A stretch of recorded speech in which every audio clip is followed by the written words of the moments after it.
y luego con José Ramos del Perú. Entonces, lo que les propongo es lo siguiente, que tengamos de 12 minutos, me parece que 10 es muy poquito, como nos estaban diciendo, y yo pues estaba pensando si podíamos hacer un aumentico con 2 minutos. Yo voy tomando el tiempo aquí. A los 6 minutos les aviso que les faltan 6 y luego al final que les falta uno para que vayamos a redondeando o concluyendo las ideas.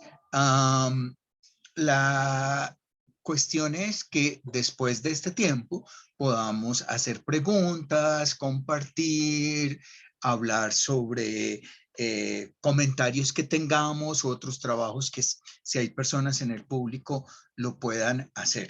Entonces, yo invito en esta mesa que se llama Masculinidades y Conflictos Armados a iniciar a Sebastián Aguirre, que es de la Universidad Estatal de Campinas en Brasil y tiene una propuesta hoy de su exposición sobre cruising guerrillero, homoerotismo entre hombres excombatientes de grupos armados en Colombia. Bienvenido, Sebastián, y empiezas ya. Bueno, muchas gracias por la introducción, Hernando. Eh, para mí es muy grato estar aquí en este espacio con maestros y maestras, con Hernando, con la profe Gloria y con los colegas y las colegas que nos iremos a conocer en el transcurso de la tarde. Yo les voy a hablar un poco sobre un pedacito de mi tesis doctoral que todavía está en curso, todavía estoy en mi tercer año del doctorado. Soy colombiano, estoy haciendo el doctorado en Brasil, en este momento estoy haciendo una estancia del doctorado en México y va a ser un pedacito de lo que ha sido ese proceso. Más o menos la historia con la que llegué a ese tema fue que en el año del 2016 al 2018 hice parte de un grupo de investigación, de un proyecto de investigación sobre víctimas LGBT del conflicto armado en el departamento de Caldas, en el estado de Caldas, en Colombia.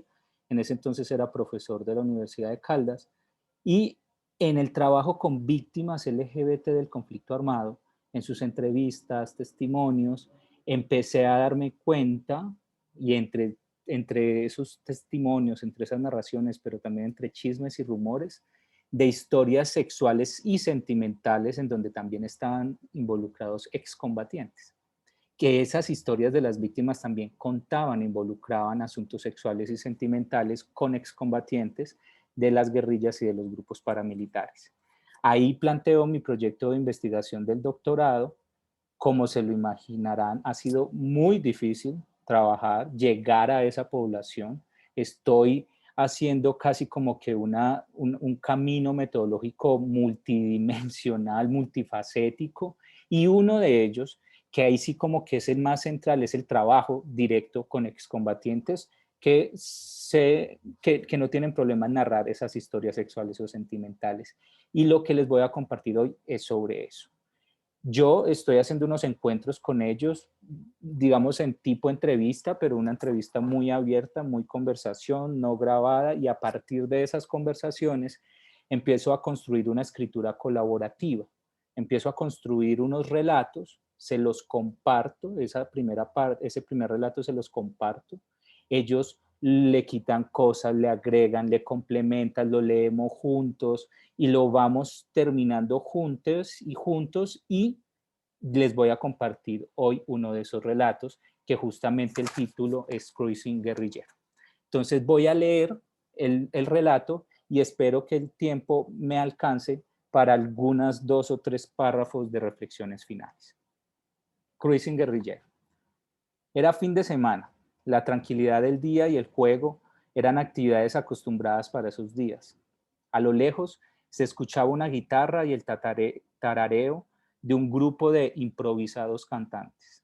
Carlos estaba con su camarada tomándose un café y fumando un cigarrillo.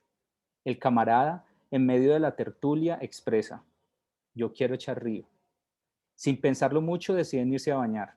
De acuerdo a las normas del grupo, podían bañarse hasta 2 veces al día, por lo cual no era extraño bajar al río en horas de la tarde.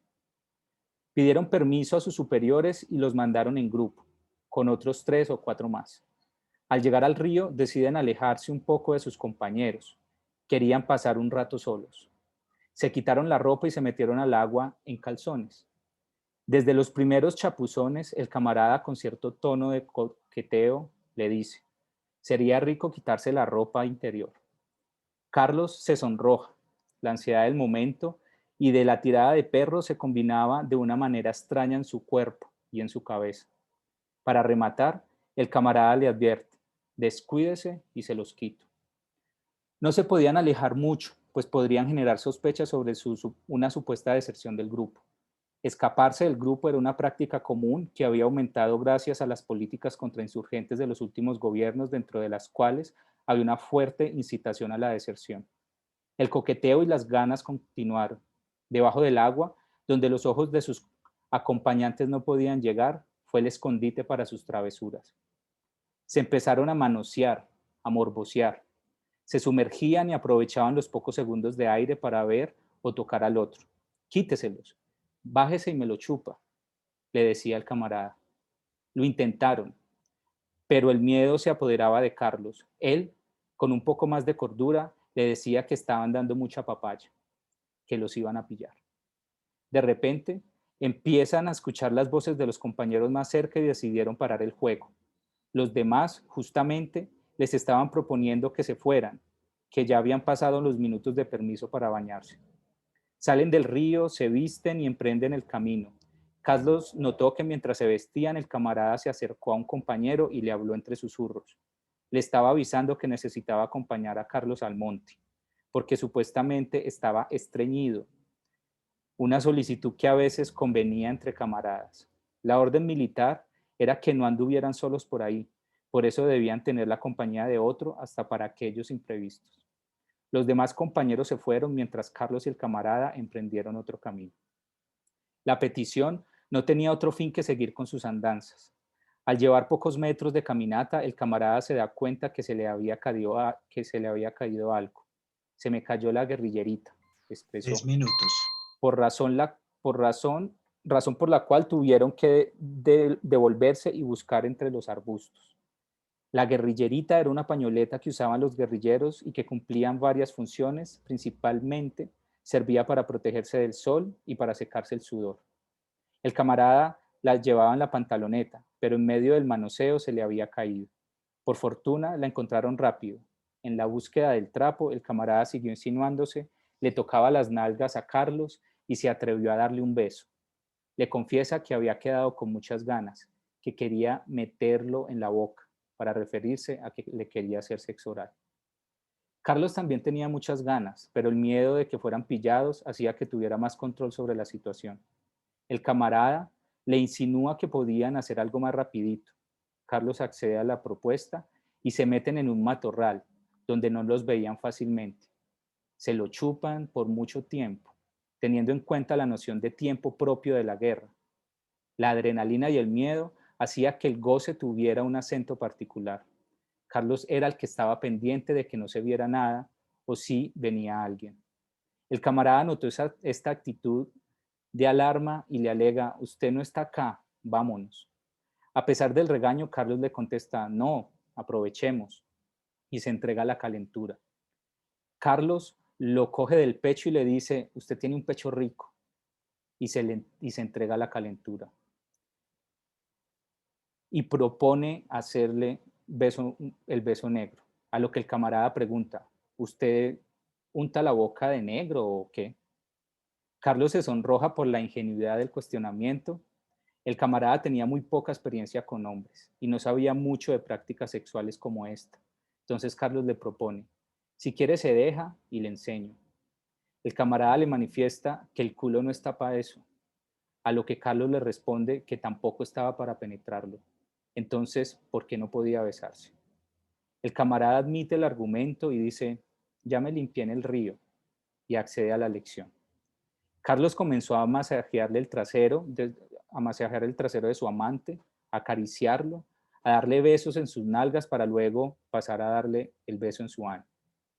De repente, escucharon una voz, pararon en seco y se subieron rápido la ropa. Aguzaron su mirada y descubren que venía otro grupo de camaradas a bañarse. La historia sigue. La verdad, había otras 2 páginas de la historia, pero por cuestiones de tiempo voy a pasar a las reflexiones finales. La historia termina en que por allá sí logran venirse en otro momento, ni siquiera fue en el río, ni siquiera fue en ese momento, sino en otro momento. Pero bueno, voy a pasar un poco a las reflexiones finales por las cuestiones del tiempo. El cruising se define comúnmente como una práctica sexual en lugares públicos y entre desconocidos, pero esta vez no cumplía con estas premisas, pues fue entre camaradas y en la zona de dominio de un campamento guerrillero. Tal vez no es el nombre más apropiado para el relato, o tal vez fue un cruising propio de la guerra. Carlos y su compañero eran camaradas, pero no conocían mucho sobre la vida del otro. No se podía saber según las políticas del grupo. Y la selva, con su vastedad y frondosidad, desdibujaba la circunscripción del campamento, de lo público y lo privado. Los protagonistas tenían la selva a su disposición, el río, los árboles, y los caminos eran lugares apropiados para su calentura. Sobre el control de la homosexualidad en las FARC-EP, que era el grupo donde estuvo Carlos, había varias versiones que lo habían escuchado por parte de sus superiores, en las escuelas políticas o en formación política, mientras para otros era un mandato implícito del cual no se hablaba o se tocaba el tema, pero se sabía que era prohibido. En los documentos oficiales del grupo no hay una referencia puntual sobre el asunto. El carácter implícito y explícito de la prohibición a la homosexualidad, descrito en varios informes del Centro Nacional de Memoria Histórica, en varios informes de Caribe Afirmativo, que es una organización LGBT de Colombia, o en el mismo informe de la Comisión de la Verdad entregado hace 3 meses, y en varias investigaciones de varios estudiosos y estudiosas de Colombia, denota la política de género y sexual implementada por el grupo. Esa prohibición no es simplemente una política contra homosexuales, lesbianas o personas trans. Es una política más amplia que pretende consolidar un dispositivo de género y sexual más amplio, un orden grupal, comunitario y social. Me queda 1 minuto. Aún así, Carlos y su camarada se arriesgaron. En medio de sus camaradas había 2 amantes aprovechando el campamento de formación política. La norma existe en tanto se puede quebrar, en tanto hay algo que prohibir, pero esa prohibición en sí misma genera ansiedad y deseo. Carlos y su camarada sabían de los estatutos, pero jugaron con ellos. Mientras los excedían, también los acataban.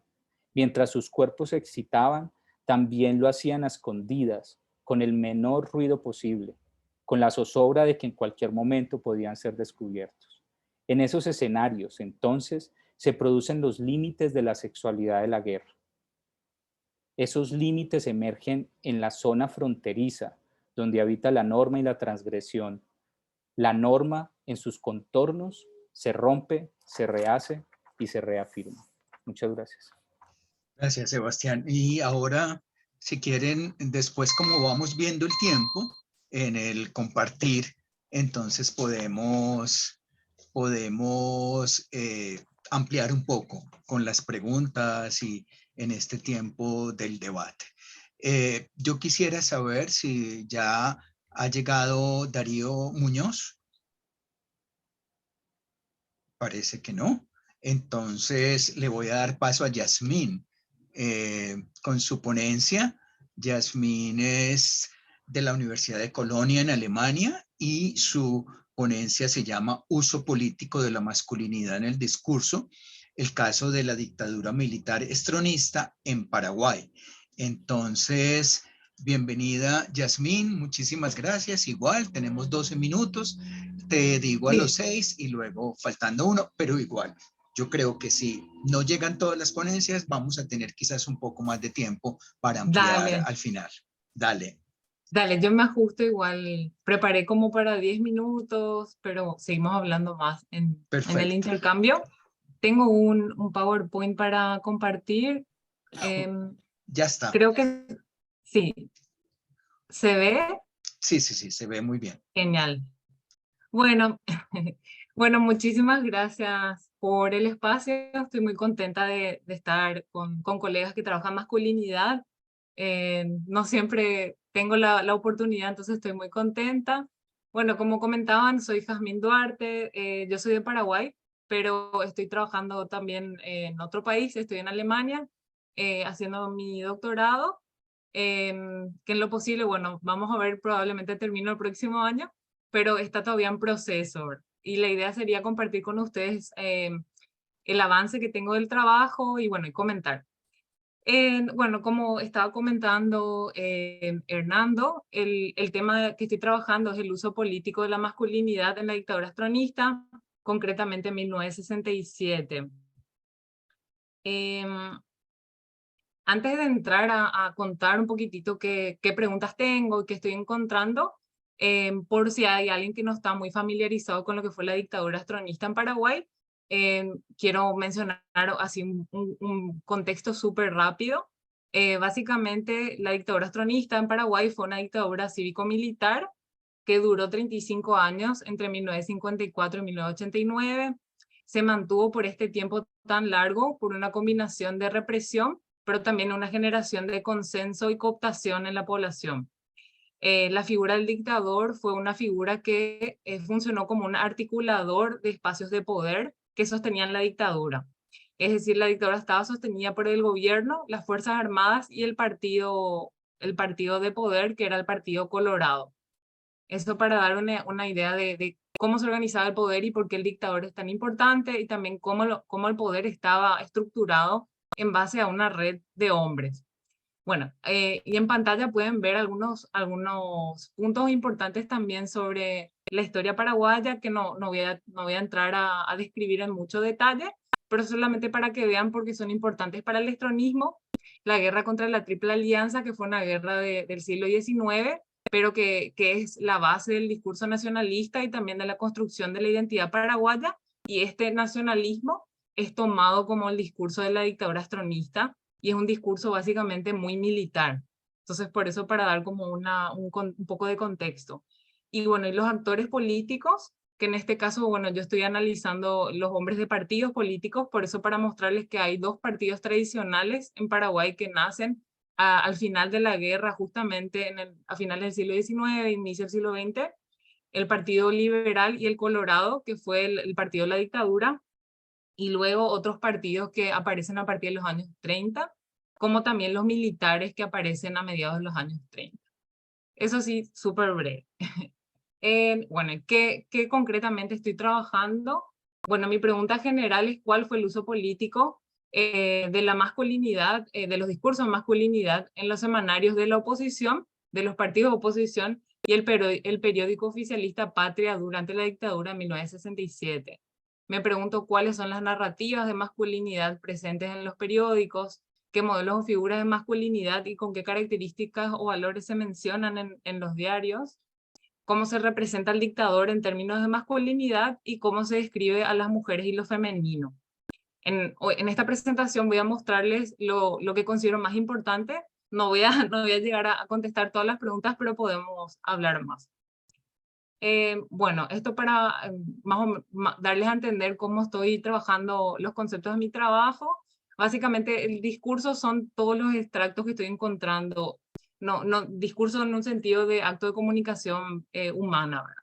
Y incluyo, incluyo artículos de los periódicos, pero también caricaturas que estoy encontrando como parte central de algunos periódicos. Uso político es el uso simbólico, discursivo, práctico de los discursos que estoy encontrando en búsqueda de mantener o conseguir poder y legitimidad. Y bueno, y masculinidad, todo lo que ya conocemos, ¿verdad? Los mandatos sociales, las actitudes, los valores asignados a estos hombres en este contexto social concreto que de alguna forma configura la identidad y también las prácticas sociales que tenían.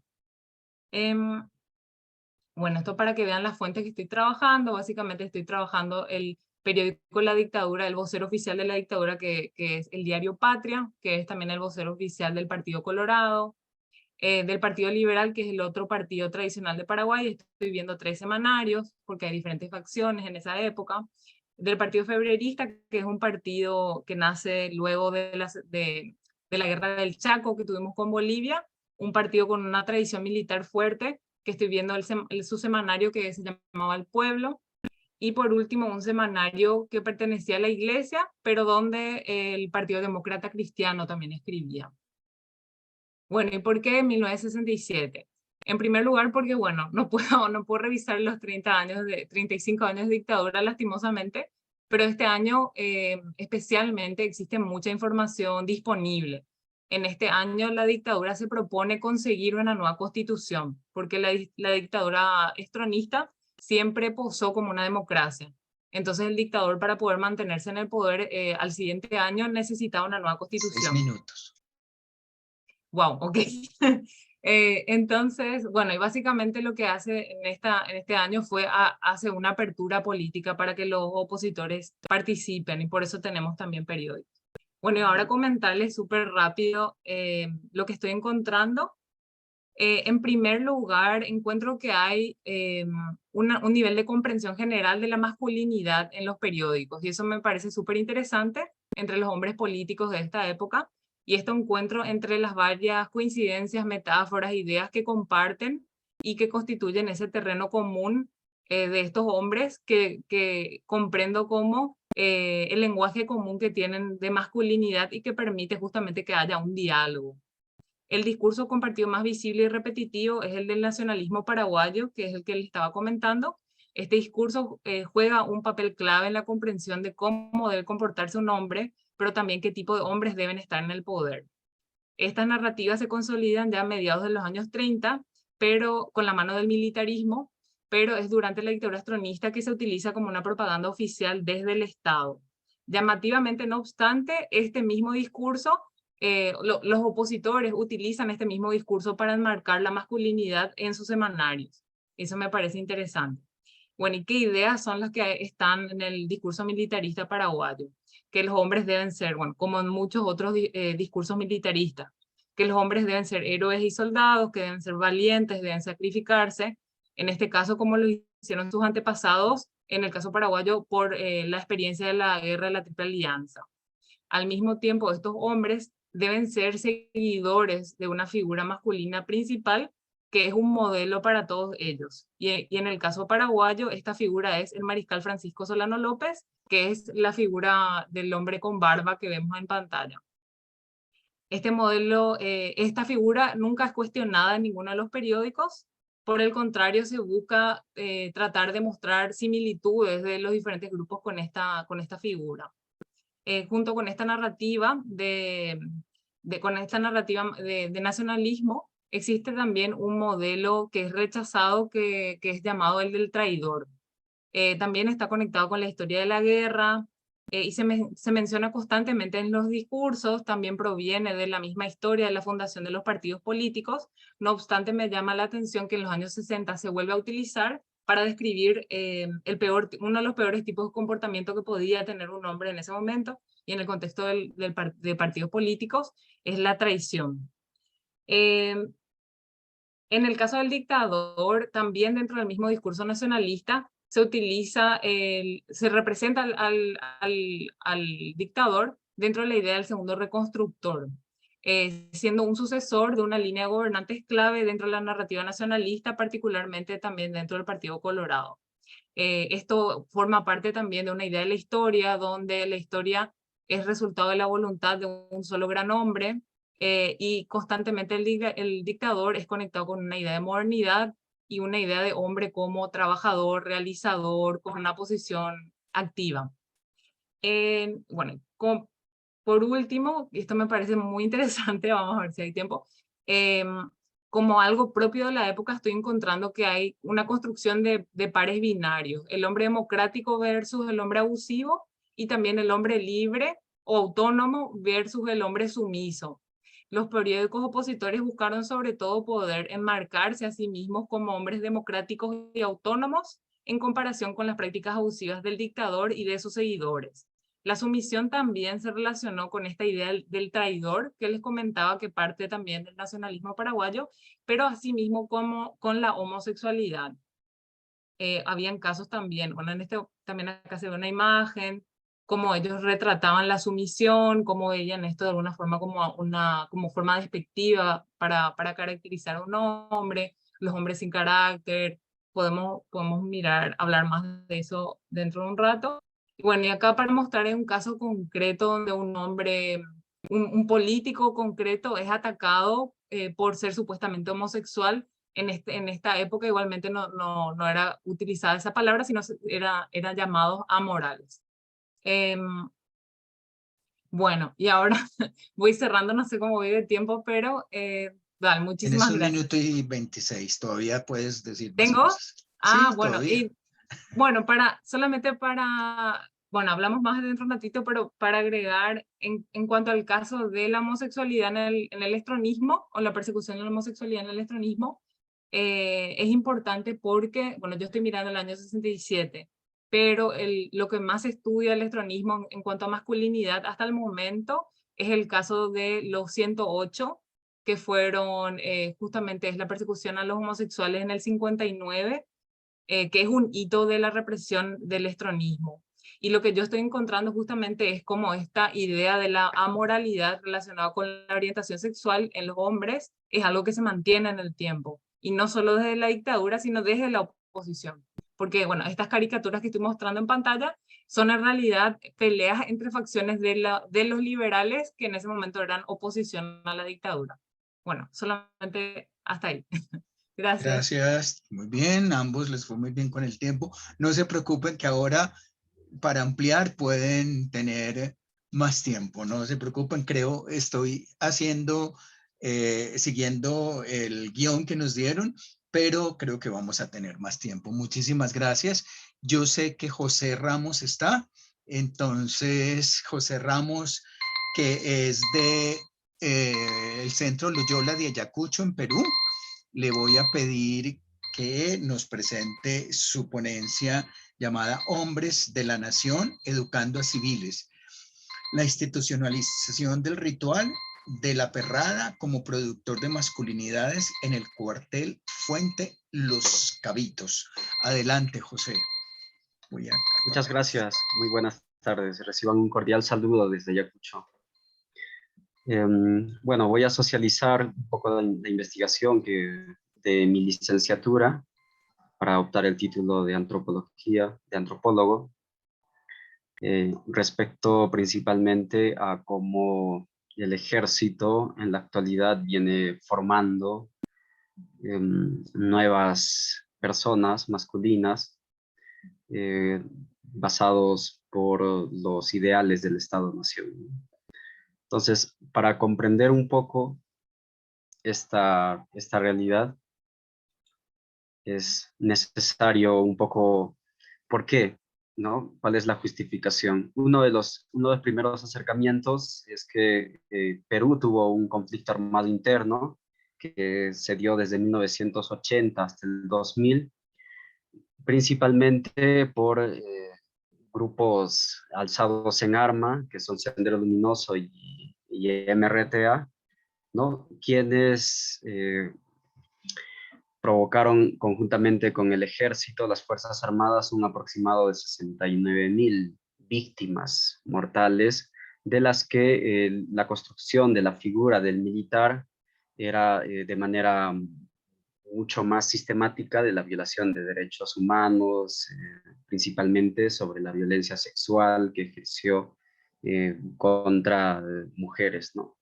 Y las narrativas de que la población ayacuchana empezó a generar después como los pacificadores, los héroes, los salvadores de la democracia, los fundadores del orden, que tuvieron valor para extraer o limpiar estos modelos contaminantes, ¿no? Y José, la otra también que vendría a ser principalmente sobre José, respecto a la... Sí, dime. si quieres, puedes ampliar la pantalla, ponerlo en eso para que se te Ah, vea vale. mejor la presentación. Ya. Eso, gracias.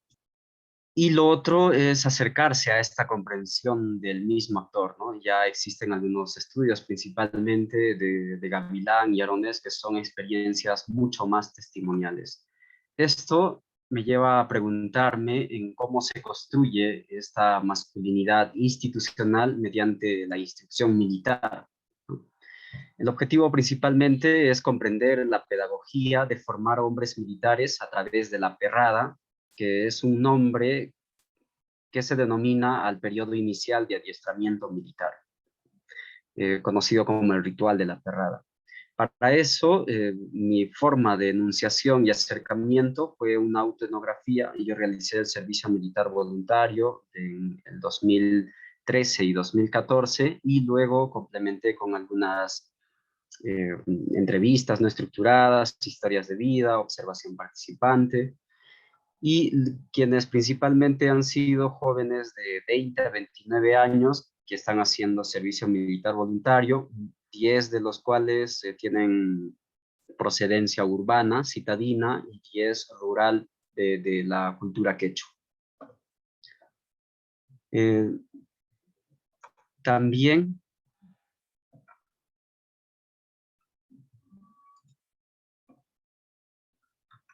También un poco es conocer un poco a los jóvenes acuartelados. Es una categoría que utilizo para describir a quienes prestan el servicio militar voluntario, ¿no? Entonces, primero se tiene que entender a Ayacucho como una sociedad de la posguerra, es decir, que ha sido una región altamente afectada por la violencia política y que hasta la actualidad muchos estudiantes, líderes, aún siguen sufriendo la parte de la estigmatización del terruqueo principalmente, ¿no? Con los discursos radicales. Además, los remanentes de estos grupos alzados en armas siguen aún activos. Hay una zona que se dedica principalmente al narcotráfico, entonces es una región muy compleja que da una dinamicidad distinta, y hay un radicalismo también. A su vez, hay la forma como se construye la historia y la identidad de estas masculinidades heredadas, ¿no? Están enteramente ligadas a un pasado glorioso de los incas, los chancas, costumbres y formas de ser hombre anteriores que hasta la actualidad se siguen rememorando, ¿no? Y los jóvenes acuartelados se tiene que entender como una categoría que principalmente retrata esta experiencia del encierro, ¿no? De estar encerrados dentro de una institución fundante que es el ejército. Y el cuartel Fuerte Los Cabitos, desde 1983, se apertura en Ayacucho justamente para hacer frente a la violencia política que se vivía en esos años. Y aquí un poco describiendo esta construcción de las masculinidades en el cuartel Los Cabitos, rastreando principalmente a este ritual de la perrada, ¿no? Que tendría que ser, se pasa por 3 fases, ¿no? En un primer momento adquiere o va con su masculinidad civil.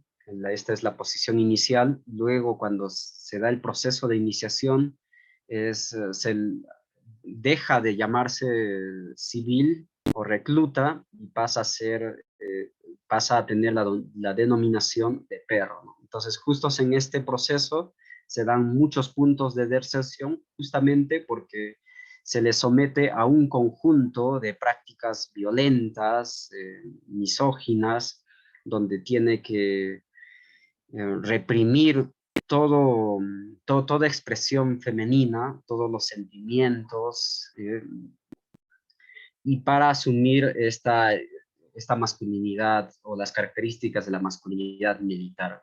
Y posterior en todo este proceso del ritual de la perrada, que no solo es una parte de cuestionar aquellas prácticas civiles que se tiene, sino también de deshumanizar, ¿no? Entonces hay un cuestionamiento muy fuerte a las masculinidades procedentes de masculinidades indígenas, ¿no? Y para que pueda asumir esta hipermasculinidad hegemónica. Y constantemente se practica la violencia a través de las sanciones en el cuerpo, ¿no? Y muchas veces también y con la práctica constante del subalterno. Entonces, esto hace o posibilita, por ejemplo, podemos ver aquí dos testimonios, uno de ellos del cabo Julio, quien dice: cuando vine al cuartel me sentí como huacha, que es una palabra quechua que significa pobreza en términos parentales, sin amigos, encerrado, todos parecían mis enemigos, me llamaban perro, me decían: oye zorro, tu cuerpo y alma me pertenecen, si tienes hermanas me pertenecen, ¿y para qué decir tu novia? ¿No? Y similarmente de uno que instruye a los reclutas, decía lo siguiente: los reclutas no saben dónde están parados, son como unos bebés que paran pidiendo teta como si todos seríamos su mamita. Por eso aquí nos encargamos de enseñarle a no llorar, a olvidarse de su mamá, para que sea cachaco y sepa su lugar de perro, ¿no? Cachaco es una expresión que se utiliza para denominar de forma informal a los militares, ¿no? Entonces, hay un conjunto de prácticas de homosocialización, ¿no? Donde los cuales ellos van fortaleciendo estos ideales del Estado, principalmente de tener este sentido patriótico, ¿no? Por ejemplo, aquí tenemos un canto militar donde dice: carrerita chiquitita, fortalece este cuerpo miserable, y uno, dos, ¿no? Es como se inscribe el poder dentro del mismo cuerpo. Y a su vez también esta ritualidad excesiva, característica dentro de todas las instituciones fundantes, los ritos falocéntricos. Hay varias sanciones que lo que hacen es reproducir los actos sexuales, como por ejemplo hacer una comparación entre la cabeza del hombre, considerándole como el miembro viril, y constantemente la feminización como una forma de sanción, ¿no? De sanción, de humillación que se utiliza. Y en el espacio, cuando salen del cuartel, después de estar 3 meses encerrados, ¿no? Salen con un estatus de militar, donde ponen en juego todas las prácticas que aprendieron, principalmente el autoritarismo, la feminización constante. Hay una militarización, y que esto se suma también a aquellos rasgos dejados por el conflicto armado interno, ¿no? Entonces, hay una transformación de este ritual de la perrada, que logra constituir en cierta medida 3 marcos generales de masculinidades, ¿no? Una primera es que vendrían a ser las 2 iniciales, las masculinidades civiles, que tienen determinadas características como marcos generales, no de manera esencial, ¿no? Que se valora principalmente la fuerza de trabajo, la virilidad, y hay una complementariedad, claro, en desigualdad. Y luego en lugares citadinos, lo de ser macho, ¿no? Que está íntimamente ligado a esta capacidad intelectual, política, fuerza, ¿no? Hay unos roles diferenciados, hasta que luego de eso se construye otro tipo de masculinidad en cierta medida institucional, donde la violencia, se valida la violencia como generatriz del orden, de la autoridad. Hay un rechazo potencial a lo Un materno, a lo minuto. femenino. Hay un alarde sexual y exposiciones de riesgo y violencia, ¿no? Como esta imagen, por ejemplo, dice: comando, el dolor es pasajero, el orgullo es para siempre, ¿no?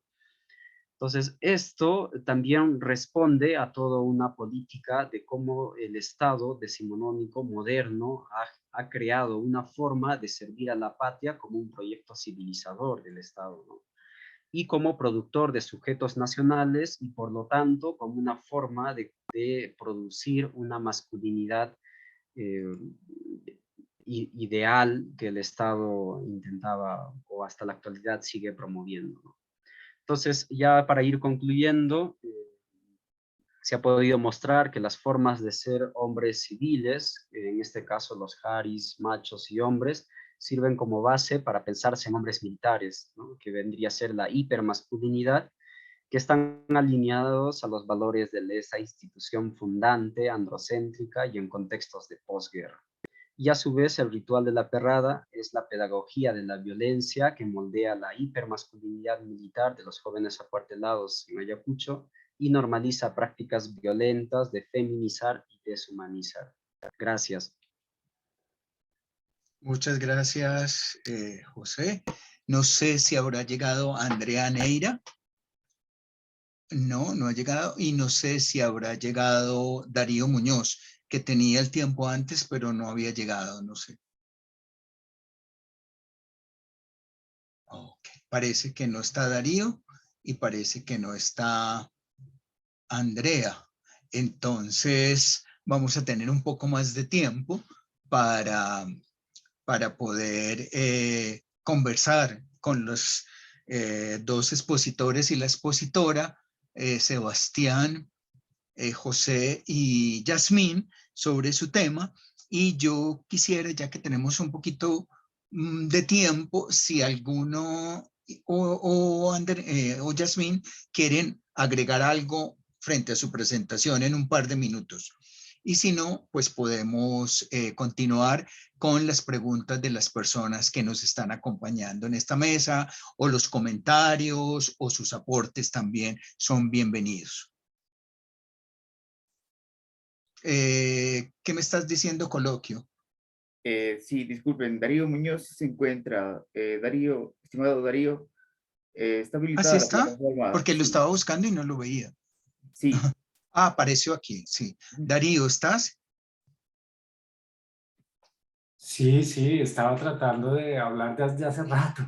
Ah, no, yo estaba buscando ahora y cuando le tocó a José no aparecías todavía, hace un No, poco atrás. Entonces, adelante, Darío, tenemos 12 minutos, a los 6 minutos te aviso y luego faltando un minuto.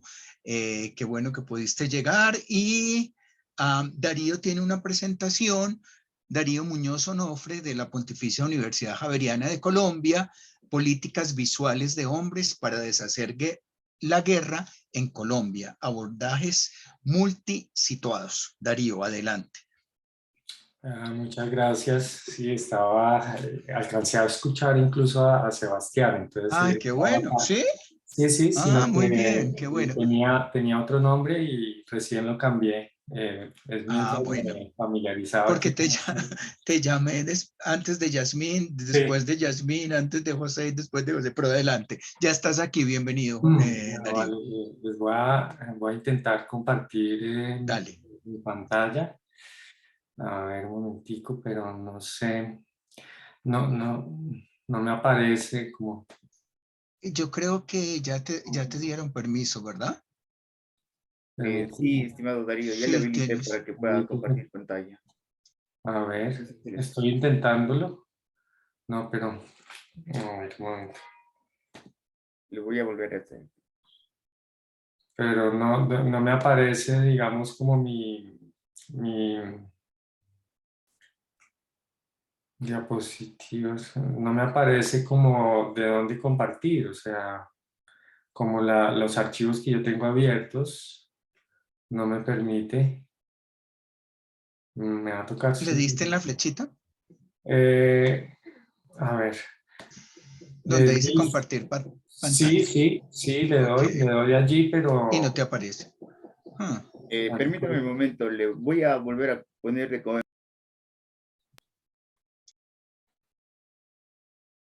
Lo que puedes hacer también es cerrar el documento y abrirlo nuevamente. A veces no lo reconoce. ¿Cierro la presentación, dicen? sí, cierra a ver y lo vuelves a abrir. Vale. A ver. Ya cerré y voy a intentar volver a abrir.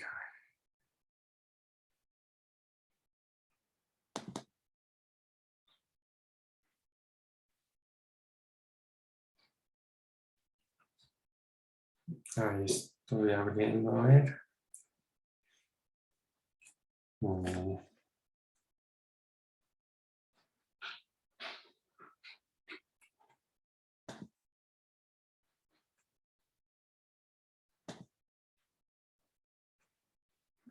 Bueno, ya la tengo abierta y entonces voy a Zoom Vuelvo a compartir pantalla, pero es que me aparece como tres posibilidades: básico, avanzado y archivos.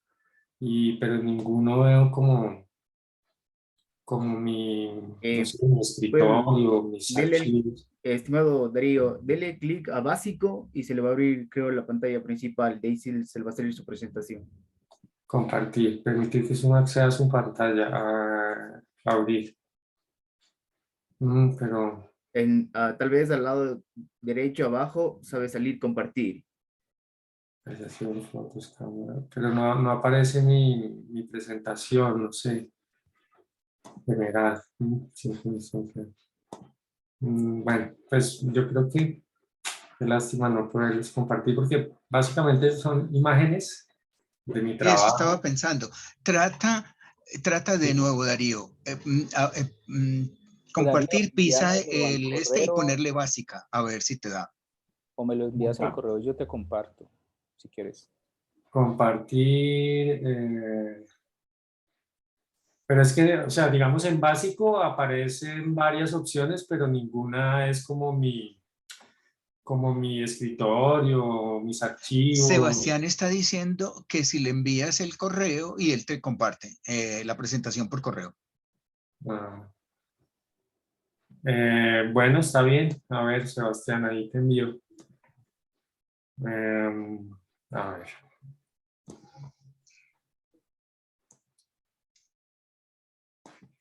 Ya estoy escribiendo, a ver, Sebastián. Sebastián.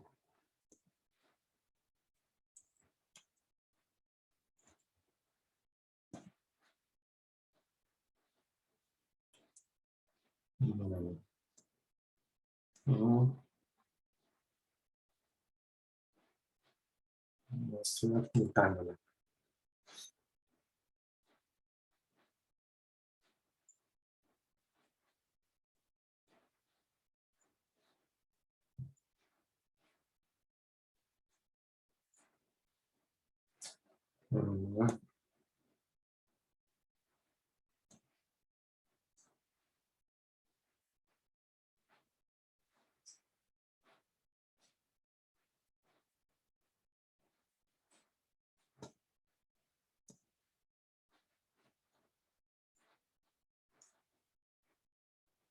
Ya,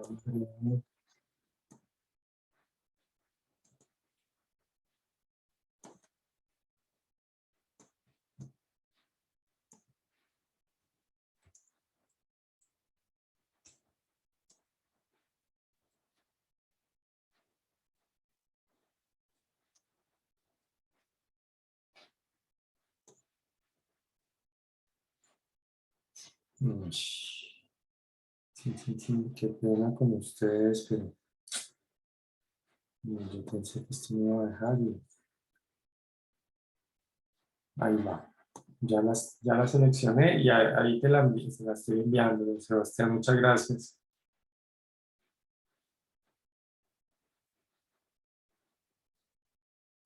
Ahí se fue. Listo, si quieres vas introduciendo, mientras que apenas le llegue a Sebastián, él lo puede compartir. ¿Te parece? Sí, de acuerdo. Bueno, yo pues había enviado la propuesta para otra mesa en el coloquio y me asignaron a esta. Entonces, pues el enfoque había sido un poco distinto, por eso le cambié el título.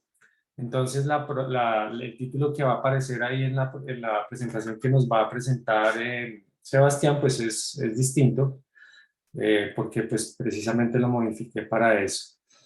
Entonces, bueno, lo que yo les voy a presentar, pues son como fragmentos de mi tesis doctoral en ciencias sociales.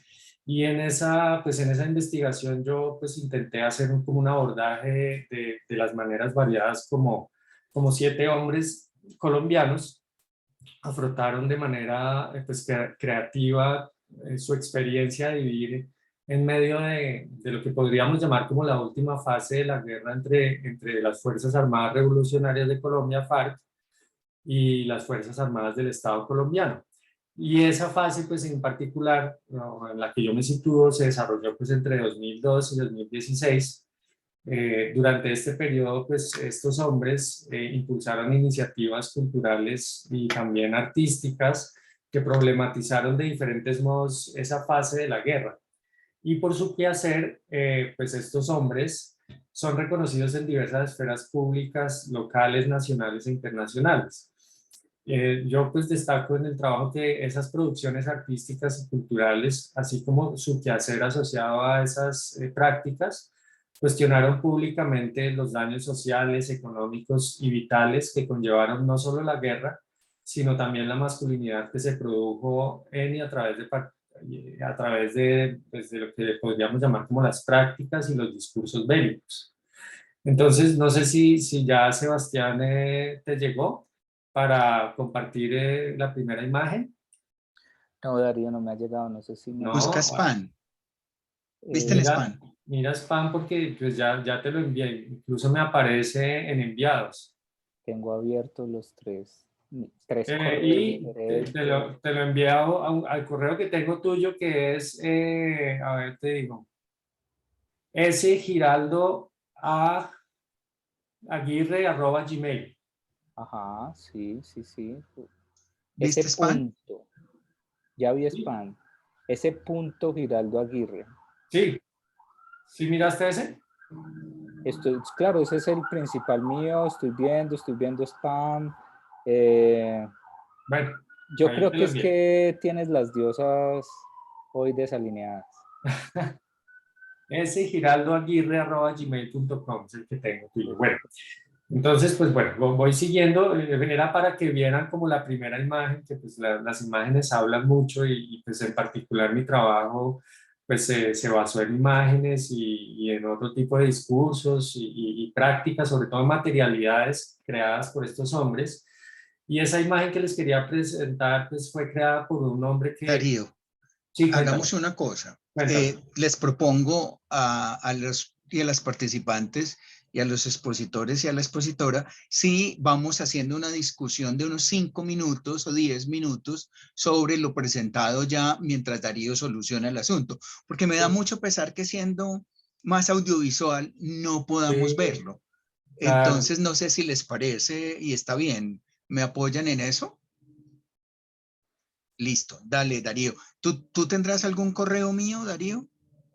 Pues si me lo pues, Hernando proporciona. Munoz Sánchez @gmail.com. Hernando Munoz Sánchez @gmail.com. A ver, espérate un momentito. Entonces, Tal vez si es que le puede facilitar el correo en el chat. eso, Munoz Sánchez. ¿Me repites, por favor, Hernando? Ya Ya me te lo estoy acabo de escribiendo en el llegar. chat. Me acaba de ¿Ya acabo de llegar. llegar? Ah, Sí. listo. Bueno, qué pena con ustedes. Bueno, pues, No te preocupes. Pero es pues, que me da mucho pesar que sea audiovisual y no podamos sí. más desde ese punto de vista. Que Dale, fueron esos Sebas. huracanes del Caribe los que demoraron ese correo. De pronto, porque estás en México y estaba cerquita de Cancún hace un mes el huracán. Entonces, bueno, la primera imagen está en la segunda, como en la segunda diapositiva, pues. Esa pues es un collage, ¿sí? Realizado por un muralista bogotano, que pues maneja un seudónimo. Él pues su imagen pública la maneja a través de un seudónimo, se llama DJ Lu, o se denomina DJ Lu, y tiene una consigna que es "Juega siempre". Y este muralista pues forma parte como del creciente movimiento de arte callejero en Colombia. Y esa imagen en particular, que pues me parece como muy emblemática de lo que yo les quería pues presentar, pues presenta una serie diversa y dispersa de insectos cuyo cuerpo está constituido por armas de fuego, similares pues a las armas que pues usualmente se usan en la guerra que ha atravesado pues la historia de este país. Estos insectos híbridos, o también los podríamos llamar como una especie de cyborgs, como de todos los tamaños y todas las posiciones. Estos empezaron como a proliferar en las paredes y en los muros del espacio público de la capital principalmente, pues en esa primera década del 2000, en el transcurso de ese recrudecimiento de la guerra. Imágenes como esas, pues a mí me convocaron pues a como analizar la materialidad que le es inherente, así como su alcance performativo, sobre todo preguntándome por la interpelación de la opinión pública en el espacio de la calle. Y yo allí reconocí pues una producción material y visual con una doble dimensión, que es, considero como a la vez estética y política, en la medida en que apunta a deshacer la guerra de forma paródica y al mismo tiempo de manera pública. Desde el punto de vista pues, de las artes visuales, estos insectos híbridos o cyborgs son lo que se conoce como pictogramas y son imágenes logradas y cuerpos logrados a partir de una colisión de cuerpo-imágenes individuales que previamente pues, existen y que generalmente pues, no tienen ninguna relación semiótica anterior, tal como en el caso pues, que estamos viendo el insecto y el arma de guerra. Él pues tiene otra serie de pictogramas que también son muy, pues, que apuntan en esa misma dirección a parodiar y a problematizar pues, la guerra y la militarización. Y entonces retomar estos íconos que en principio nada tienen que ver con la guerra y colisionarlos con otros que de hecho son protagonistas pues, materiales de la guerra, tales como fusiles, granadas, tanques, helicópteros, en fin, artillados, pues es un procedimiento artístico y a la vez técnico, estético y político pues, que me llamaba la atención cómo interpelaba al público espectador acerca de cómo la guerra y la militarización se materializan en cuerpos y objetos inadvertidos y cotidianos, como lo puede ser un insecto. Así como de estos insectos, pues entonces, de acuerdo con la consigna que aparece en ese collage, pues la guerra sería experimentada como una presencia persistente, múltiple, indeseable y quizá pues fastidiosa, como lo dice su consigna pues en inglés, pues, que acompaña ese collage que pues ustedes están viendo en este momento. De esta manera, pues problematiza de forma paródica esa pasión por la guerra, bastante común en Colombia durante esa primera década de este siglo y que pues yo tuve también la oportunidad como pues, de investigar y pues he escrito algunas cosas al respecto. En esta ocasión entonces los insectos enunciarían como una verdad acerca de la guerra y la militarización social, de modo que su alcance estético también deviene pues un alcance político, en el sentido de crear un público potencialmente crítico pues para poner en tela de juicio lo que pues, se podría llamar como la normalización de la guerra durante ese periodo. De otro lado, pues en la siguiente imagen, yo encontré pues que la experiencia del músico, cantautor y activista César López, un modo como igualmente peculiar de deshacer la guerra mediante la colisión o el ensamblaje de cuerpos que en principio nada tienen que ver el uno con el otro. En su caso, en el caso de César, que es quien aparece ahí en la imagen, una foto que pues, yo tomé en un concierto del lanzamiento de uno de sus discos, ese ensamblaje se produjo y es una anécdota muy curiosa, pero pues muy significativa de lo que es este tipo de recurso material y visual, y en este caso sonoro. Se produjo durante una de las intervenciones de lo que se llamó en su momento el Batallón Artístico de Reacción Inmediata, que es una suerte de colectivo musical que César promovió y lideró en el año 2003 y cuyo objetivo fue pues, permanecer siempre listo para congregarse e interpretar su repertorio sonoro en escenarios urbanos pues, que habían sido recientemente afectados por hechos de violencia masiva. El batallón entonces reaccionó en una ocasión frente a la detonación de como de más o menos 20 kilogramos de explosivos C4 y amonio dentro de los estacionamientos del Club del Nogal, que es un club pues, muy de high class pues, en Bogotá, pero que también pues, más recientemente se ha sabido que era donde confluían también pues, esas relaciones perversas entre figuras del alto gobierno del entonces y pues, miembros del paramilitarismo. Quienes integraban el batallón se dieron cita en ese día, después de la explosión, en las inmediaciones del club. Y cuando llegaron intentaron pues sobrepasar el límite del cordón de seguridad que habían establecido en conjunto la policía y el ejército con el fin pues de iniciar su intervención musical. Pero pues había muchas dificultades para pasar ese cordón y César en particular intentó cruzar del otro lado, pero un soldado se le atravesó, impidió su paso y con la culata de su fusil le rompió la guitarra. Entonces ese encuentro inadvertido y desafortunado entre el soldado y César, y entre el fusil y su guitarra, finalmente se transformó en una oportunidad, ya que fue la génesis de un instrumento que compenetró y ensambló ese fusil un fusil y una guitarra, y que posteriormente pues se llamaría y se volvía pues como muy célebre aquí localmente, pero también a nivel de Latinoamérica, como la escopetarra. Entonces, pues ese contradictorio encuentro supuso pues también la colisión de dos materialidades cuya función es contradictoria. La primera, que es fabricada para disparar repetidamente balas destinadas a dañar el cuerpo humano para dar de baja al enemigo en el enfrentamiento armado, ¿cierto? Aunque también pues para disuadir de manera coactiva, como sucedió en el hecho narrado de ese encuentro pues desafortunado o pues también afortunado de otro lado. Una materialidad en consecuencia con disposición y alcances destructivos. Y la segunda, una materialidad diseñada para producir melodías y armonías en interacción con las manos y la sensibilidad de quien pues, rasga las cuerdas. Una materialidad que entonces tiene una disposición y un alcance creativos. Con ese particular instrumento musical, pues César se ha caracterizado pues, durante toda esa primera década del 2000 hasta la fecha incluso como una iniciativa musical y cultural a favor de la convivencia, la reconciliación, la memoria y la paz en Colombia. Y su activismo a través pues, de este arte musical y visual interpela de formas creativas a la opinión pública colombiana sobre las diferentes expresiones de la violencia en la vida social y política pues, en nuestro país. Y pues él y su escopetarra se convirtieron a lo largo de estos años en un importante pues, ícono nacional de la superación de la guerra y de la búsqueda de la paz, además de su trabajo pues, en distintas comunidades y regiones, pues trabajando pues, con comunidades de víctimas y generando pues memoria histórica.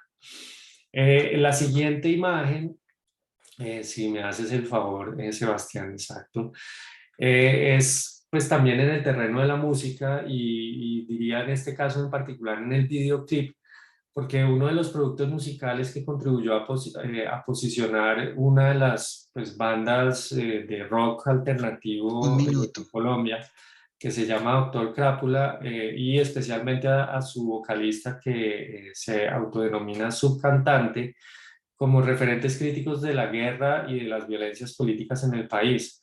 Y en particular quería como compartirles como una canción que fue pues como lanzada como en el año 2003 también, que se titula BAM, como una expresión del sonido o de la explosión de las armas pues, que se accionan en la guerra, pues en las confrontaciones armadas.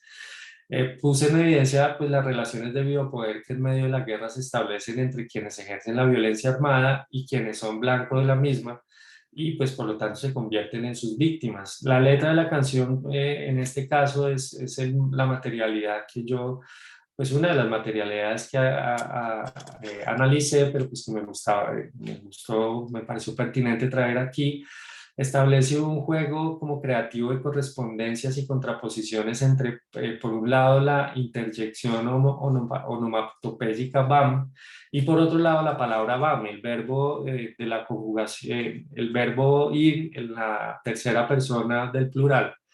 La palabra expresa el ruido pues, generado por la explosión de las armas de fuego reiteradamente disparadas en medio de la guerra. Pero a través de su enunciación, y si puedes seguir a la siguiente imagen, Sebastián, ahí en esa foto de una revista Tiempo, pues, si de puedes rock ir nacional. concluyendo. ¿Cómo? Tiempo, si puedes ir concluyendo. Listo, perfecto.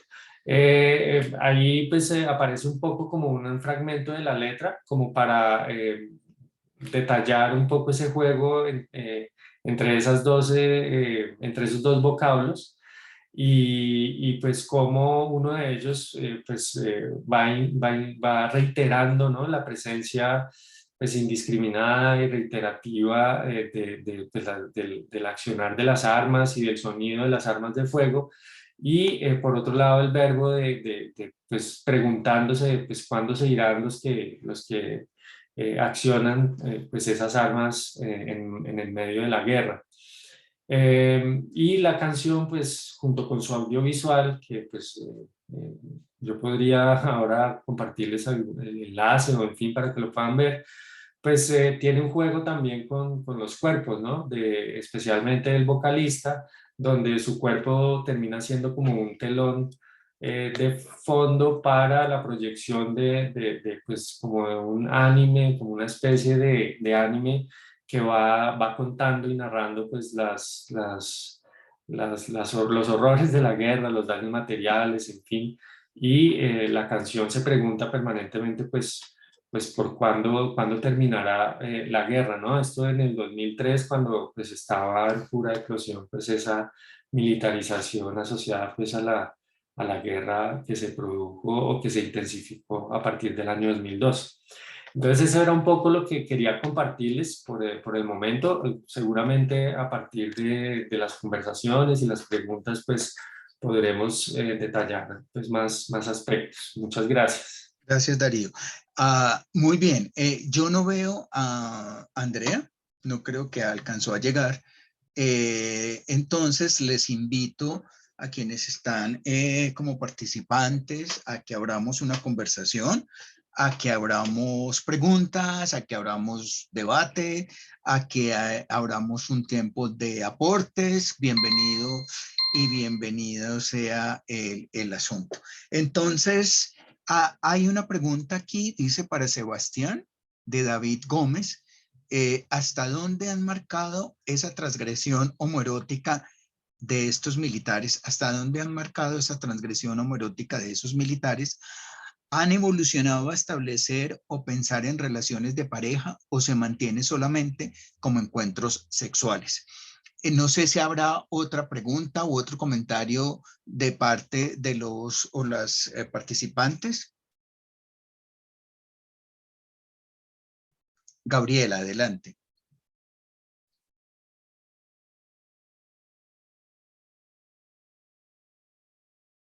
Le abrimos el micrófono a Gabriela, por favor. Ya lo vi. Gabriela, tienes que abrir el micrófono.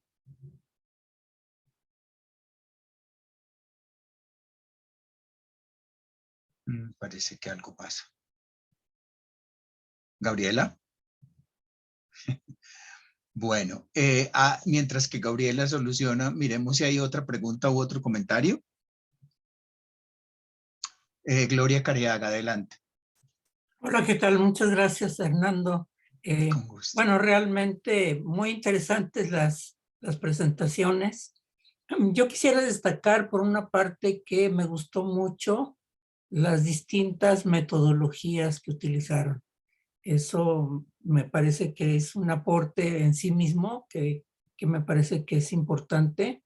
Y por otro lado, pues cómo se reafirma la idea de que de estas masculinidades tóxicas, diríamos, tienen un vínculo tan fuerte con la homofobia y con los deseos homoeróticos encubiertos, ¿no? Que de distintas maneras los están planteando también los tres primeros trabajos presentados. Yo conozco muy poco sobre el proceso del golpe de Estado en Paraguay y eso me dejó la presentación de Yasmín como apenas en la introducción, cuando estaba entendiendo algo, como que se cortó y bueno, ojalá que tengamos más tiempo para continuar. Y el trabajo de Sebastián igual, me parece que el relato que tú nos estás mostrando, Sebastián, es por demás detallado, me gustó mucho. Ojalá que podamos conocerlo en su totalidad. pero creo que lo que estás aportando también en cuanto a metodología me resultó muy interesante, esto de construir los relatos en conjunto con los sujetos. Entonces, realmente creo que este vínculo con la sexualidad, el género y la sexualidad como dos elementos que se cruzan de una manera tan importante en la masculinidad, sobre todo, que me parece que no se ha destacado, a pesar de que lo hemos dicho, me parece que no ha tenido el destaque suficiente de cómo la sexualidad precisamente, y probablemente porque la sexualidad para los hombres es una dimensión de suma importancia, creo, me da la impresión de que no lo hemos colocado así, ¿no? No solamente el homoerotismo, sino la sexualidad en sí misma como una dimensión que define al sujeto masculino. Y eso, y que entonces aquí lo que ustedes están mostrándonos es eso precisamente, cómo la sexualidad emerge permanentemente en estos procesos. Muchas gracias. Gracias, Gloria. Vamos a ver si Gabriela ya tiene sonido. Ahora sí puedo hablar, pues. Yo soy Perfecto, adelante, ya te oímos. de Brasil, entonces van a notar un español así un poquito más débil. Y me gustaría saber de Sebastián, que en ese relato que nos contó, era una situación en que tenían dos hombres consentiendo en ese encuentro, ¿no? Entonces, me gustaría saber si en tu investigación también aparecen relatos de que cuando uno lo intenta o lo propone y otro si no quiere y entonces hay una retaliación. Me gustaría saber cómo esto se da en este contexto cuando no hay una reciprocidad y cuáles son las consecuencias. O entonces cuando esto es descubierto, es más por efecto de curiosidad. Me gustaría que pudieras comentar un poquito más acerca de eso. Y también tengo una pregunta, Yasmin. No sé si lo hago ahora o espero para después. Está bien, dale, Gabriela. Vamos a hacer, con tu pregunta cerramos una ronda y luego volvemos. Yasmin, me gustaría saber qué observas, porque como ahora en Brasil estamos teniendo un momento político en que volvemos a tener una amenaza de dictadura, de militarización. Entonces, y notamos muchas cosas como de una masculinidad del pasado, volviendo al escenario político. Entonces me gustaría saber qué rasgos tú entiendes que vienen de este momento militar de Paraguay y que todavía sigue presente en la política. Gracias, Gabriela. Bueno, les propongo entonces, si Sebastián quiere iniciar con sus comentarios y sus respuestas, y luego vamos comentando, y si Darío y José quieren aportar también luego de que Sebastián y Yasmín respondan, adelante. Bueno, antes de empezar un poco a darle respuestas puntualmente, también quisiera así como inscribirme de primero para la próxima ronda de preguntas. Frente a la pregunta de David, ¿hasta dónde he podido rastrear asuntos de homoerotismo, homosexualidad, relaciones sexuales, relaciones sentimentales entre hombres combatientes? Aquí un poco spoiler, en diciembre, enero va a salir un artículo que escribí con Gabriel Gallego, un profe con el que escribo muy seguido, y justo en ese artículo hay 3 escenarios que son aún más transgresores que una práctica sexual como tal. Y es que hemos investigado tanto en grupos paramilitares como en grupos guerrilleros casos de noviazgos, o sea, casos de noviazgos, de relaciones sentimentales, casos de corresidencia, combatientes que vivieron juntos y que el pueblo lo sabía. En este caso, grupos paramilitares en un pueblo pequeño en el estado de Caldas. Y también una cosa súper interesante y que uno no pensar y que tal vez uno no lo piensa mucho, pero también es el luto entre hombres combatientes. Entonces, ahí hay un spoiler súper horrorosamente bello, y es un luto entre un guerrillero y un paramilitar. que a pesar que eran enemigos en la guerra, el guerrillero fue el único que fue a enlutar cuando mataron al paramilitar, porque habían tenido ciertas relaciones sentimentales. Entonces mira que este asunto no es un asunto solo general, hay pocos estudios sobre combatientes, sobre homoerotismo, homosexualidad en combate. Hay pocos estudios sobre homosexualidad, homoerotismo y guerra. Hay pocos sobre víctimas, pero sobre combatientes y excombatientes casi nada.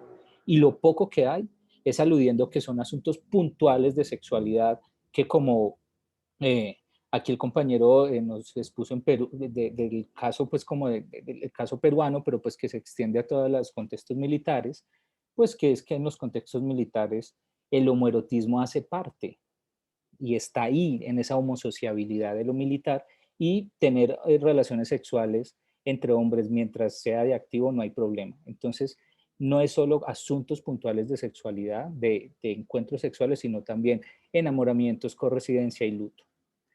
Profe Gloria,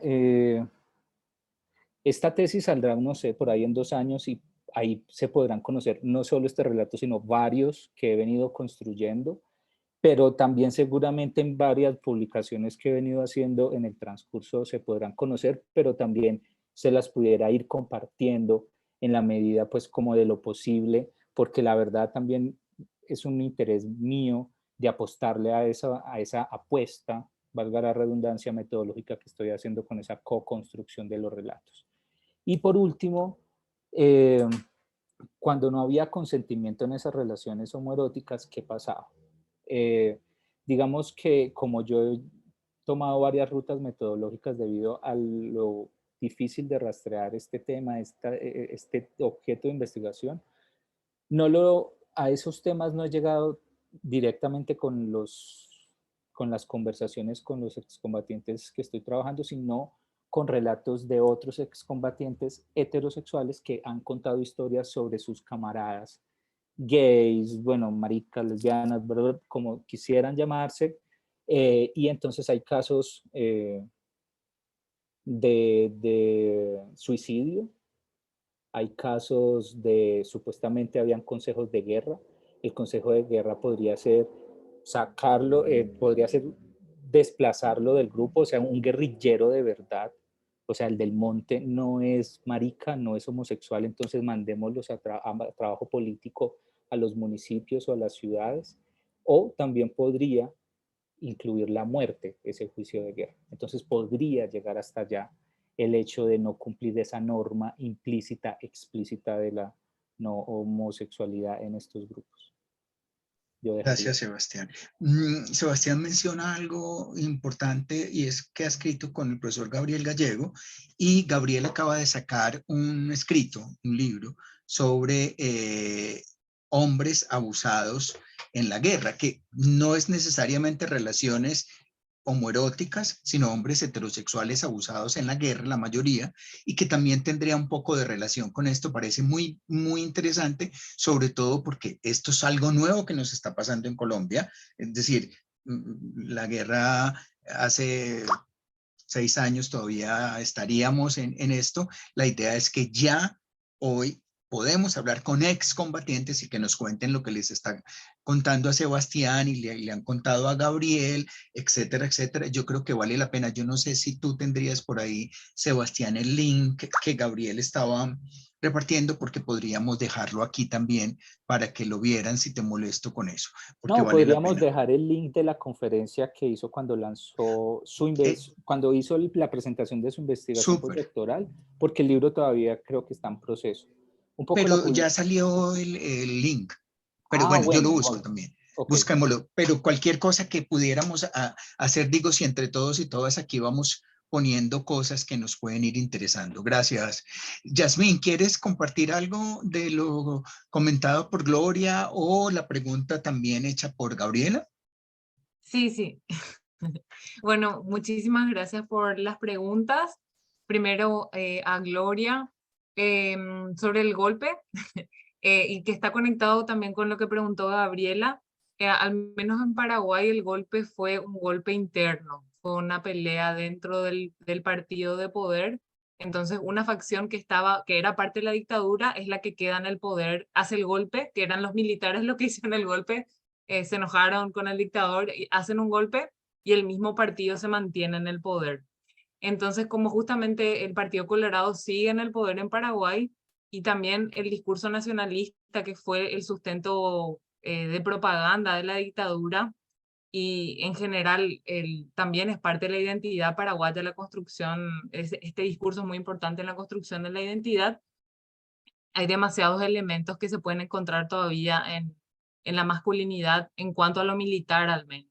Esta idea del soldado, del sacrificio, sigue siendo como la narrativa más común o también la más fácil, que inclusive el marketing o la publicidad termina utilizando para poder convencer a la población o para poder movilizar también las emociones, tanto en cuanto a masculinidad y como en general todo lo que sea identidad.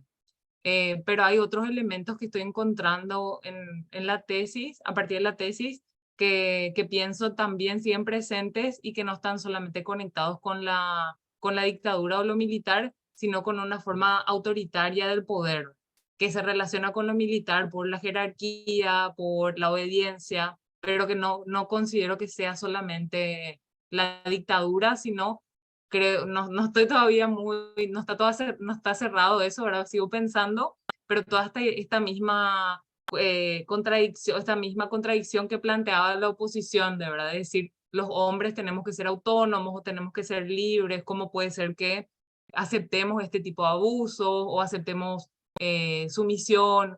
Es como una discusión que creo va más allá de la dictadura, pero que plantea también la forma de hacer política, ¿verdad? Que también tiene que ver mucho con esta historia que tenemos en América Latina, bueno, no solo América Latina, pero más frecuentemente citado en América Latina, que tiene que ver con los caudillos, ¿verdad? Toda esta historia más de caudillos y demás creo que sigue presente. Y en Brasil, en realidad, me gustaría más escuchar un poco más, no sé qué, o sea, siempre tenemos militarismo, aquellos países que tuvimos dictaduras o guerras civiles o guerras, como el caso de Colombia, pero sí me interesaría saber, bueno, como el caso de Bolsonaro, ¿verdad? O no sé si hay otros militares que sean figuras públicas importantes ahora, cómo utilizan esos elementos, me interesaría saber. Gracias. Ahí me Gracias. anoto también para la ronda Para de la preguntas. próxima. Perfecto. Muy bien. José, ¿quieres añadir algo o comentar algo frente a lo que han dicho aquí las otras personas? Sí, respecto, bueno, desde una mirada desde Perú, tuvimos varios presidentes que han sido militares, ¿no? Y que a partir de eso también el papel que jugaron los militares o la forma como se ha construido la memoria histórica les ha posicionado de una forma bastante privilegiada, ¿no? A tal punto que ahora, con los tiempos de pérdida de derechos ganados ya, y con la radicalización, el contexto radical, principalmente por discursos de odio, siguen saliendo estas mismas narrativas y justamente nuevamente regresa esta idea del militar, ¿no? El militar que cuida, que pone orden, pero cuida la sociedad, que es una sociedad civil ajena de un sentimiento patriótico, de esa forma lo plasman, y feminiza la sociedad, ¿no? La sociedad es considerada, y todos los hombres, todas estas masculinidades que existen dentro de las sociedades son consideradas como poco hombres, ¿no? Entonces, en este sentido, considero que varios países de Latinoamérica comparten esta misma figura, ¿no? Justamente, como decía Jazmín, por haber pasado por procesos de violencia interna o la instauración de dictaduras.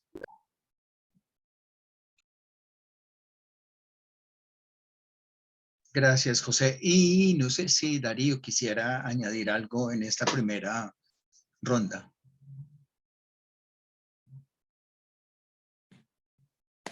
Pues no, Okay. como así como comentarios a lo que presenté, yo prefiero como Dale, Perfecto, muy bien. Entonces, abrimos esta otra ultimita ronda de preguntas, de comentarios y aportes. Y entonces está Sebastián, luego Yasmín y alguien más quisiera intervenir en este momento con preguntas o comentarios o aportes. Listo. Sebastián, dale. Bueno, yo quisiera como pensar dos cosas, pensar en voz alta sobre dos asuntos. Primero, con la pregunta que le hacen a Yasmín sobre cómo estas masculinidades, dictadura, masculinidades militares y ahora el contexto brasilero, pero pues que pues, se pudiera extender al contexto de las extremas derechas en todo el mundo y la masculinidad de esas extremas derechas. Entonces, como que yo pensaba que justamente con tanta onda y tanto estudio y tanta reflexión sobre la transformación de las masculinidades, justamente pareciera que esas masculinidades dictatoriales, extrema derecha y militares, justamente no han cambiado casi. Y si pudiéramos hacer una reflexión de esa masculinidad de Stroessner a la masculinidad de Bolsonaro, es como que será que no, ahí hay pocas transformaciones. Y entonces, como esa masculinidad que es la efigie de cierto poder Estado, poder hegemónico y de esas hipermasculinidades, como que no ha cambiado mucho. Y recuerdo un poco un artículo que tiene Mara Viveros sobre Uribe, también reflexionando sobre masculinidad blanca de derechas. Entonces, que pudiera enriquecer mucho esta discusión. Y segundo, creo que esto es más una reflexión para conversar con Darío, y es que si yo logro como tejer unos puentes entre la exposición de José, de Darío y de Yasmín, es como el asunto de esas masculinidades en lo público, esas masculinidades paródicas también, esas masculinidades, el espectáculo de esas masculinidades, el espectáculo de las masculinidades militares, el espectáculo de las masculinidades dictatoriales, pero en este caso me parece también curioso el espectáculo de las masculinidades constructoras de paz. En ese sentido, como que frente a mujeres uno, lo que pienso es, a pesar que hay la reflexión de Darío, hombres y masculinidades construyendo paz, sigue siendo unas masculinidades públicas, paródicas de lo público y del espectáculo, y que se diferencian un poco a otras apuestas, en este caso de mujeres, de grupos de mujeres o de feministas, que están más en el asunto del cuidado, de las redes de cuidado y de, digamos, ahí sí como en esa dicotomía público-privado. Entonces era un poco eso. Gracias, Sebastián. Yasmín y luego David Gómez. Sí, bueno, voy a hacer rápido porque en realidad quiero preguntar a cada uno de los ponentes algo, a ver si nos da el tiempo. Para José, tenía una pregunta, me interesó mucho lo que presentaste de estos diferentes momentos de transformación que tiene el soldado en Perú. Quería saber si esta masculinidad, como no entraste a describir tanto la masculinidad local o más nativa, si hay algún elemento que utilice la institución militar en el país, digamos, para atraer la masculinidad civil que ya existe, para entender nomás si hay algún elemento común entre lo nativo y la institución más militar, ¿verdad? Del que se convierte en perro, creo que se llamaba. Después quería preguntarle a Darío si existe alguna información sobre más la recepción que tiene la gente de estas imágenes, o porque entendí que eran más expresiones de la cultura o en lo artístico. Quería saber si tuvo como, porque entiendo que la idea era justamente como criticar lo militar, buscar la paz, para saber si tuvo alguna recepción positiva o si hay algo al respecto. Y a Sebastián, la verdad que me interesa saber mucho, pero así rápido, me gustaría saber, no tengo mucha información sobre la FARC, pero si las relaciones heterosexuales sí estaban permitidas en comparación, porque entiendo la guerrilla al menos en los 60 en varios países no siempre estaba permitido, o si estaba permitido tenía ciertas condiciones, entonces no sé cómo fue el caso de la FARC. Y también preguntar cómo en lo que compartiste había una descripción muy concreta, ¿verdad? De un encuentro, no sé si después fue un romance, ¿verdad? Entre estas dos personas, ¿cómo hacer para diferenciar esto, este homoerotismo, que puede ser más bien platónico, pero que existe, y lo que ya se concreta en alguna acción, ¿verdad? No sé, pregunto más por una cuestión de interés más metodológico, o si consideras solamente aquellas relaciones que fueron, que se dieron de por sí, o si hay también algunas historias más de relaciones más platónicas o de situaciones donde no se pudo dar, pero existió igualmente esa relación más especial. Eso. Gracias. Listo, gracias, Yasmín. David, adelante, y luego Gabriela. Sí, buenas tardes, gracias. Me escuchan, ¿verdad? Sí, te escuchamos. Ok, este va para Yasmín, ¿verdad? O Jasmine, no sé. Me parece interesante la propuesta que hiciste, la presentación. Bueno, yo soy de Nicaragua, ¿verdad? Y estamos en un contexto adverso, ¿verdad? En este momento en el país. Y me acuerdo que esto usé las imágenes, ¿verdad? Que vos compartiste para esa época de Stroessner. Y me hace como recordar el momento durante la explosión de las protestas aquí en Nicaragua en el 2018. Y recuerdo que durante ese tiempo, para ridiculizar, digamos, a las autoridades gubernamentales, la policía sobre todo, ocupaban imágenes utilizando recursos de homofobia, homofóbicos completamente, ¿verdad? Entonces, ¿cómo ridiculizaban las imágenes de los oficiales de la policía y recurriendo, ¿no?, a estos recursos? Entonces, me hace recordar pues que muchas de las cosas, independientemente de la posición política que tengas o partidaria, la situación es la misma en ambos bandos, ¿no? O sea, se mantiene ese mismo discurso y yo digo, no sé hasta qué punto como sociedad nicaragüense, hemos evolucionado a un país menos ultraconservador en cuanto a hablar de esa temática, o si en realidad se hubiera logrado un cambio de gobierno, ¿verdad? Hubiéramos mantenido siempre esa misma discurso tradicional del hombre, porque también en ese momento, eso te estoy hablando, ¿no? Esas imágenes espontáneas que salían en los medios, en Facebook o en las redes sociales, ¿verdad? Y pero también algunos discursos de algunas de las personas que más sobresalían en medio de las protestas, hacían el llamado siempre al ejército que intervenga, que quite el gobierno porque está matando a la ciudadanía. Y entonces, ¿cómo se mantiene ese mismo recurso de hay que recurrir al ejército para que ponga el orden, ¿no? Entonces, yo digo, ¿cómo hay un trasfondo alrededor de eso cuando seguimos recurriendo a estas instancias que reflejan la masculinidad, ¿no?, violenta también a través del uso de los militares? Entonces, ¿cómo dentro de los imaginarios de la sociedad nicaragüense es algo que está latente ahí, ¿verdad? Entonces, eso me pone a pensar mucho en cómo hemos avanzado poco, pues, en realidad, en cuanto a manejar la vida política de este país. Gracias. Gabriela, adelante.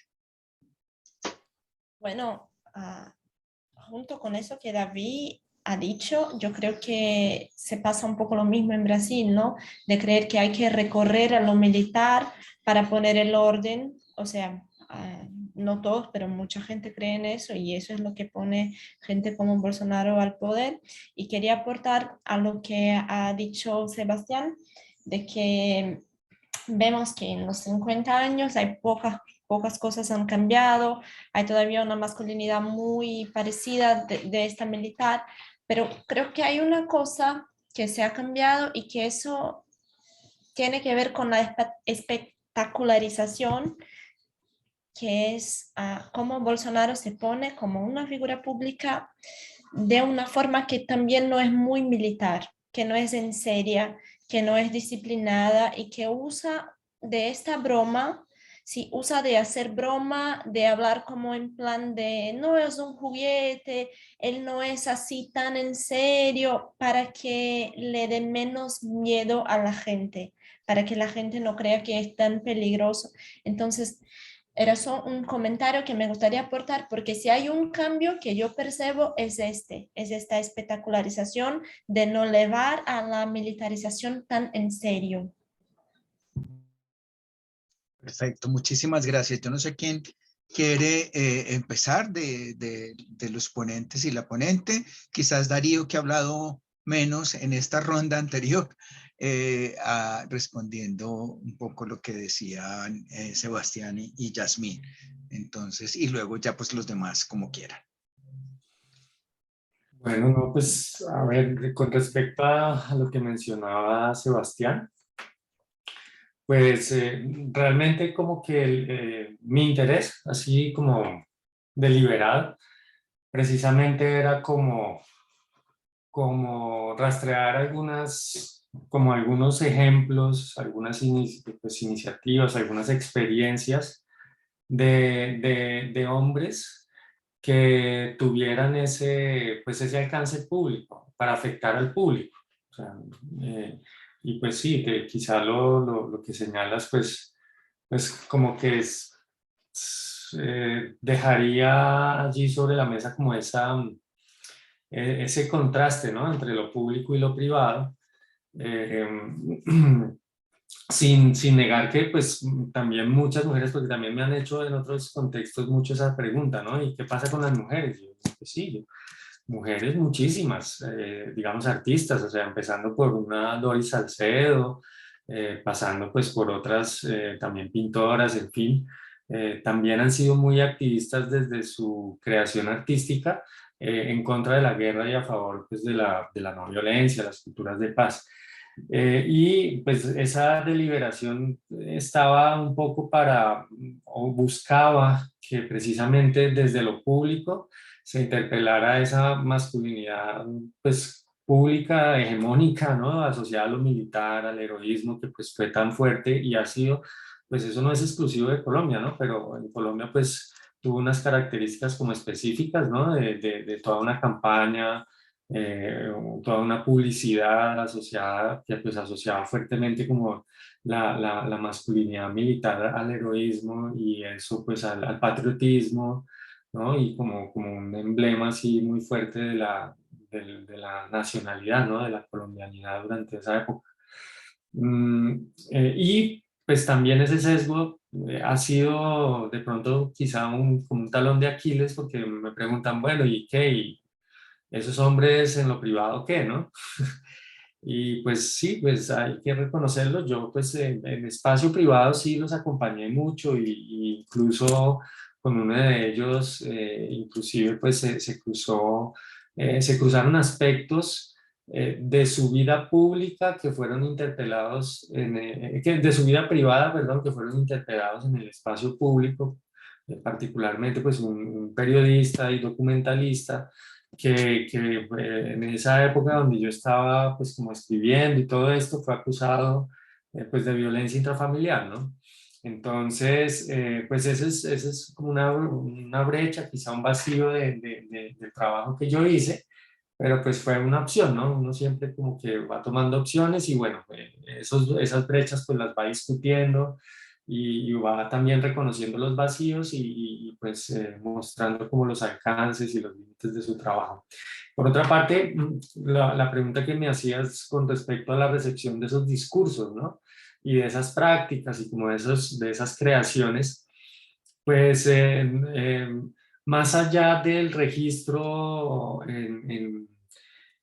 través de medios audiovisuales y escritos no, digamos, no encontré y tampoco pues busqué, digamos, cómo hacerlo, más allá de haber hecho como etnografía en ciertos eventos donde ellos se presentaban y había, digamos, un público que resonaba un poco como con sus planteamientos y esto. Sin embargo, pues a mí me parece, pero esto ya es pues, como una hipótesis tentativa y como en el aire, o sea, digamos, para nada pues sustentada en datos, ni en entrevistas, ni mucho menos, pero yo sí creo que estos hombres formaron parte de una corriente cultural de la cual no formaron parte solamente hombres, sí, solamente hombres, sino pues también mujeres, activistas trans, no solamente artistas, sino también en el medio político, periodístico, de problematizar pues ese fervor por la guerra que se volvió pues tan común durante esa década primera de este siglo y que, entre otras cosas, durante los últimos años como que amplificaron a más público esa indignación con respecto a la guerra, ¿sí? Y que incluso, pues yo diría, formaron parte de las condiciones de posibilidad de que pues esto fuera variando hasta el día de hoy, que pues hay una apuesta distinta, ¿no?